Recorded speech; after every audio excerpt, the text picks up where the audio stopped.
வணக்கம் தீவு மீனவன். இன்றைக்கி நம்ம என்ன வீடியோ பார்க்க போகிறோம் அப்படின்னு பார்த்தீங்கன்னா, இன்றைக்கி 23, 24 இந்த 2 தேதிகளில் இலங்கை கச்சதீவில் ஒரு பெரிய திருவிழா ஒன்று கொண்டாடுவாங்க. அந்த திருவிழா இந்த வட்டம் தமிழக மீனவ மக்கள் அதை புறக்கணிச்சிருக்காங்க. என்ன காரணம் அப்படின்னா, இரு நாட்டு தொப்புள் கொடி உறவுகளான தமிழர்களுக்குள்ள ஒரு கருத்து முரண்பாடில் இந்த கச்சதீவு திருவிழா நடக்காமல் தமிழக மீனவர்கள் போகலை. ஆனால் அங்கே அந்த கச்சதீவு திருவிழாவை இலங்கையில் உள்ள மக்கள் வெகு விமர்சையாக கொண்டாடக்கூடிய அந்த வீடியோ காட்சியை தான் முழுசும் இதில் நான் உங்களுக்கு அதை பதிவு பண்ணியிருக்கேன். பார்த்து அங்கே கச்சதீவில் என்னென்ன திருவிழா நடக்கும், அங்கே எப்படிலாம் அந்த திருவிழாவை கொண்டாடுவாங்க, அந்த கச்சதீவு எப்படி இருக்கும் அப்படிங்கிறத அந்த வீடியோவில் உங்களுக்கு முழுசும் காட்ட போகிறேன். வாங்க வீடியோக்குள்ளே வருவோம். தமிழ்நாட்டில் இருந்து சுமார் 2 மணி நேரம் கடல் மைல் தூரம் போனதுக்கப்புறம் தான் இந்த மாதிரி தீவு வரும். இதுதான் கச்சதீவு. அந்த கச்சதீவில் அந்த இலங்கையில் உள்ள பக்தர்கள்லாம் இறங்கி அங்கே உள்ளே எப்படி நடந்து போகிறாங்கன்னு பாருங்க. அழகாக பாலம் போட்டு வச்சு சூப்பராக அது இந்த பாதை வழியாக அப்படி நடந்தவங்க என்ன செய்யணும், அந்த கச்சதீவுக்கு உள்ளே போயிடணும். திரும்பி வர்றதுனாலும் இதே மாதிரி தான் இந்த இதில் இந்த பாதையில் ஏறி அவங்களுடைய படகுல அவங்க ஏறி அவங்க நாட்டுக்கு அவங்க பிரயாணப்படணும். இந்த ஒரு வழி பாதை மட்டும்தான். வேறு எந்த பாதையிலையுமே கச்சதீவுக்குள்ளே யாரும் உள்ளே நுழையவே முடியாது. இதுக்குள்ளே போகும்போதுமே அங்கே உள்ள நேவி நல்ல முழுசாக நம்மளை செக் பண்ணி தான் அவங்க உள்ளே விடுவாங்க. ஒரு ஆர்ச் மாதிரி இருக்கு பாருங்க, இந்த இளைஞர் கொத்தியெல்லாம் இலங்கையர்கள் அப்படின்னு சொல்லி போட்டிருப்பாருங்க. இதே மாதிரியே அங்கே தமிழர்களுக்கு அங்கே தமிழர்கள் அப்படின்னு சொல்லி அதுக்கு தனியாக ஒரு பாதை இருக்கும். இந்த 2 பாதையிலையுமே தான் அவங்க உள்ளே போகணும். உள்ளே போகும்போது அவங்க செக் பண்ணி தான் உள்ளே விடுவாங்க. இந்த இருக்காருங்க, இந்த ஆர்ச் தான் நுழைவாயில். அந்த ஆலயத்துக்கு செல்லக்கூடிய அந்த கச்சதீவுக்கு உள்ளே போகக்கூடிய ஃபஸ்ட்டு நுழைவாயிலே இது தான். இந்த நுழைவாயிலுக்கு முன்னாடியே நம்மளை தரவாக செக் பண்ணி உள்ளே என்ன பொருள் இருக்குன்னு செக் பண்ணி தான் உள்ளே விடுவாங்க. இப்போ நீங்கள் பார்க்குறது அந்த கோயிலில் சிலுவைப்பாதை நடக்கக்கூடிய அந்த காட்சியை தான் இப்போ நீங்கள் பார்க்குறீங்க. முதல்ல இந்த சிலுவைப்பாதை முடிஞ்சவொன்னே கொடியேற்றுவாங்க. கொடியை ஏற்றி முடித்ததுக்கப்புறம் உள்ளே என்னென்ன நடக்க, அவங்க எவ்வளவு பக்தர்கள்லாம் வந்திருக்காங்க அப்படிங்கிறத நீங்களே கண்கூட பார்த்து தெரிஞ்சுக்கிறீங்க. வீடியோ நல்லா இருந்துச்சு அப்படின்னா உங்களுடைய நண்பர்களுக்கு ஷேர் பண்ணுங்கள். இந்த வீடியோ பற்றி ஏதான கருத்துக்கள் எதாக இருந்துச்சுன்னா கமெண்ட் பாக்ஸில் கமெண்ட் பண்ணுங்கள்.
பரதனில் பரதன்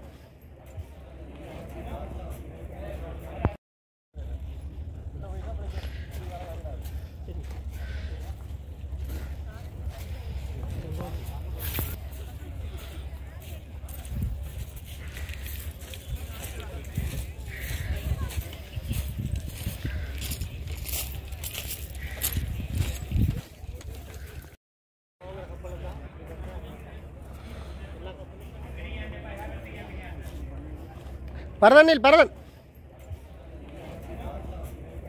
தேடினார், ஆறுதல் கூறினார், தன்னுடைய இறையாட்சியின் முத்துக்களை அவர்களுக்கு விதைத்தார். அவர்களும் அதை ஏற்றுக்கொண்டார்கள்.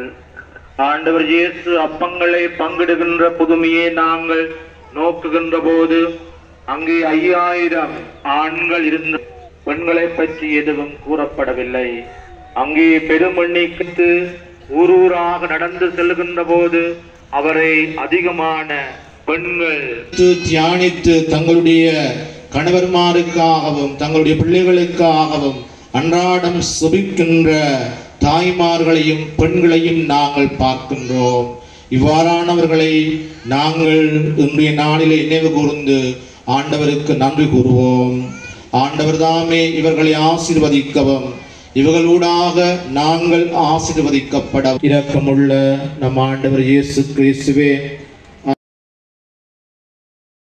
தேடினார், ஆறுதல் கூறினார், தன்னுடைய இறையாட்சியின் முத்துக்களை அவர்களுக்கு விதைத்தார், அவர்களும் அதை ஏற்றுக்கொண்டார்கள்.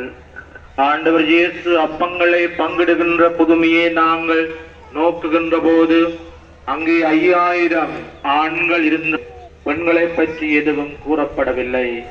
அங்கே பெருமண்ணிக்கு ஊரூராக நடந்து செல்கின்ற போது அவரை அதிகமான பெண்கள் தியானித்து தங்களுடைய கணவர்மாருக்காகவும் தங்களுடைய பிள்ளைகளுக்காகவும் அன்றாடம் சுபிக்கின்ற தாய்மார்களையும் பெண்களையும் நாங்கள் பார்க்கின்றோம்.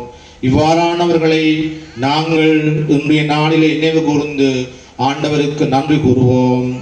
ஆண்டவர் தாமே இவர்களை ஆசீர்வதிக்கவும் இவர்களூடாக நாங்கள் ஆசீர்வதிக்கப்பட இரக்கமுள்ள நம் ஆண்டவர் இயேசு கிறிஸ்துவே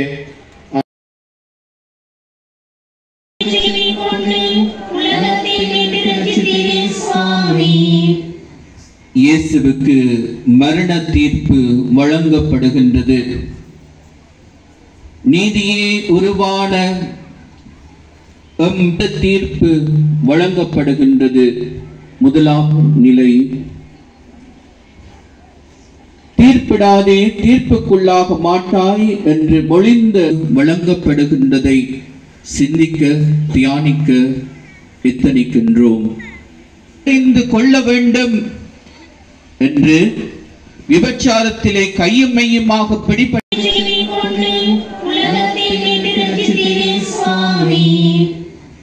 இயேசுவுக்கு மரண தீர்ப்பு வழங்கப்படுகின்றது. நீதியே உருவான தீர்ப்பு வழங்கப்படுகின்றது. முதலாம் நிலை, தீர்ப்பிடாதே தீர்ப்புக்குள்ளாக மாட்டாய் என்று மொழி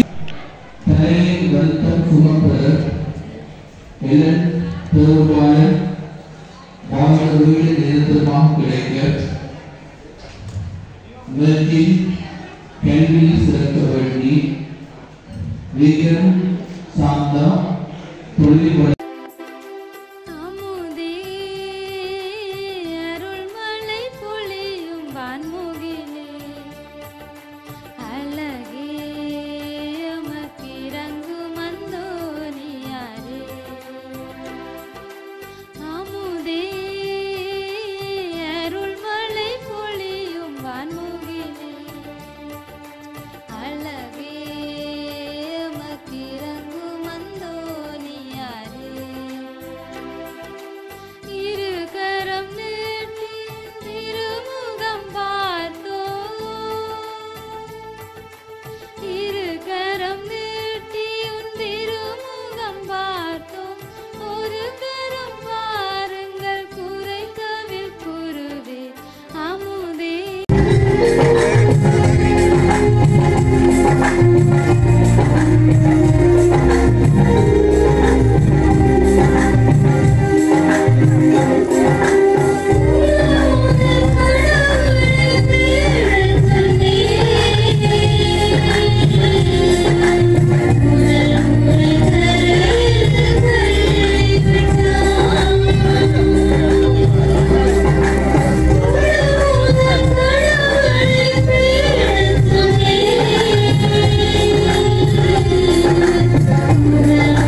மகனே மகளே, என் உடலில் இறங்கிய ஆணிகளை பார்த்து பரிதாபப்படும் நீ உன் வார்த்தைகளால் செயல்களால் எவரையும் சிலுவையில் அறையாதே. சிரிப்போம். இயேசுவே, ஆடி கொண்ட உன் கைகளையும் கால்களையும் முத்தி செய்யவும் எவரையும் வருத்தும் வதைக்கும் ஆணிகளாக நாங்கள் திகழாமல் இருக்கவும் எங்களுக்கு அருள் தாரும். எங்கள் பேரில் தயவாயிரும் சுவாமி, எங்கள் பேரில் தயவாயிரும்.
இயேசுவே, நாங்கள் உம்மை ஆராதித்து வணங்கி உமக்கு நன்றி அறிந்த ஸ்தோத்திரம் செலுத்துகின்றோம்.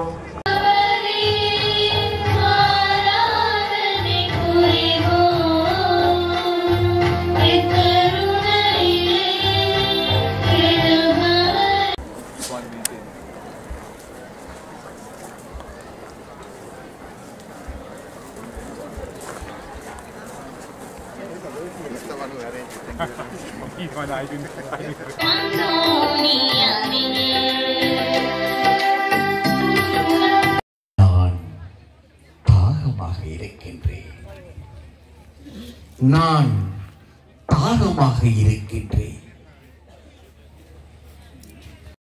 வழிபாடுகள் காலை 6 மணிக்கு திருச்செபமாலையோடு ஆரம்பமாகும் என்பதை உங்களுக்கு அறியத் தருகிறேன். ஆகவே தயவு செய்து எல்லோரும் நேர காலத்தோடு